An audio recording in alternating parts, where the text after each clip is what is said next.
What's going on, people? Um, Doing a video on my Yojimbo 2 and also showing off its capabilities with a 12.5 degree per side edge that I put on it.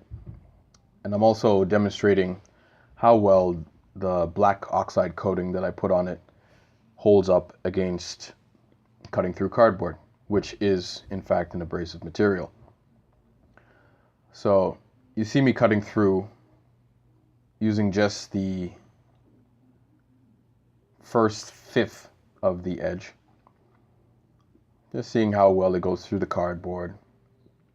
And I also wanted to talk about this latest craze that's been going on with the knife aficionados. But first, let's show you a few clips. Now you see me going through the cardboard. Now that one was a little bit flimsy. In this next scene right here, cardboard's more sturdy. I'm using a back draw. I'm showing how fast 25 degree inclusive edge can actually go through cardboard. And in this scene, you also see how thin I could really get with a tomato slice.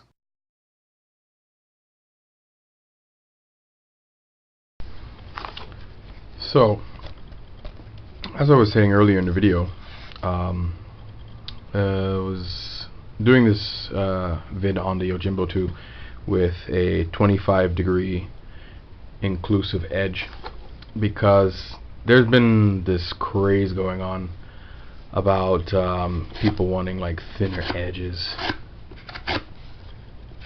Well, to be more precise, thinner blades, like super thin blades, like all these regrinds going on, where people are getting like crazy numbers at the shoulder, like 0.008 behind the at the shoulder of the edge bevel. And I was thinking to myself, well, that's kind of crazy if you have things such as, like for example, the Yojimbo 2, that, as I was saying before, is rocking 25 degree inclusive edge, and it's really not that, like, it's not a whoppingly high edge bevel. You know, it actually looks good. That's because the Yojimbo has such a thick, like, tapers so thin, so very thin, from its fair, like, high, sort of high hollow grind. Tapers so thin that when you get 25 degree inclusive edge like this, it's just, it looks beautiful, doesn't look monstrous, and you're getting crazy cuts like this. Like, the resistance is ridiculously low. Right. I even get to choke up really, really high up here, like you see me doing. And then you just use that tip. Resistance is just virtually non-existent. And that's why I think the Yojimbo 2 should be a candidate for being a knife aficionado's best friend. Because you're getting something that's already there. You know, this is why, like, you know, you get like a lot of these guys, these knife makers and knife pimps, doing things such as regrinds to already existing knives, because it's this new wave of chase. Like, I remember how many years ago where, like, you know, people wanted the thicker stock stuff, like for example, this Medford 0.19 stock blades. People want beefy stuff, and of course there's still people out there that want that beefy stuff. I mean, I still like my beefier knives, but it's not the end all be all for me. As you can see, I have something that tapers really thin. But yeah, when you get to something like this, and 12 1.5 degrees per side. I mean, the thing just zips. It zips. I almost feel like I'm like going through thin skin with how easy this thing goes. And this is S30. This is just the S30V version. There's so many versions of this thing, and I figured, you know what, I'm gonna take the chance with it, even though there's just a little over 20% in carbide forming composites within S30V. I took a chance with it. I mean, I wouldn't. Well, not too sure if I would make like if I say for example got like a 20 CV version of the Yojimbo 2. Not really sure if I would take it to that much, and like, you know, thinking to myself that maybe with that much carbide content, the edge might not remain stable.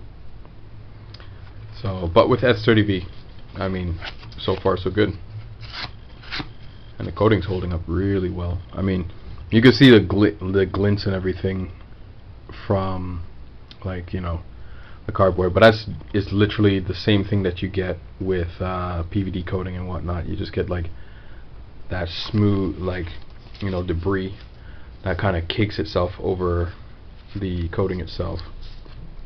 But yeah, I'm getting like crazy thin slices here.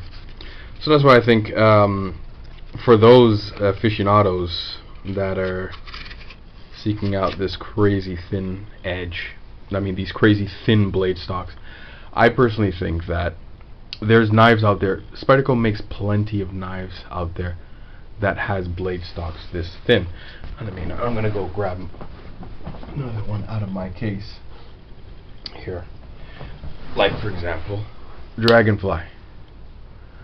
Dragonfly tapers down really nice. Like tapers down really thin, right?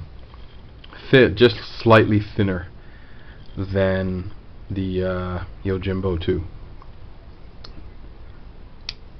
And me personally, it's like Spyderco already has stock that's giving you something that's giving you like options to create thinner edges, and all it really takes is just some reprofiling, right? I reprofiled this to have a 25-degree inclusive edge, and I'm very happy with it. I'm happy that the edge hasn't fallen apart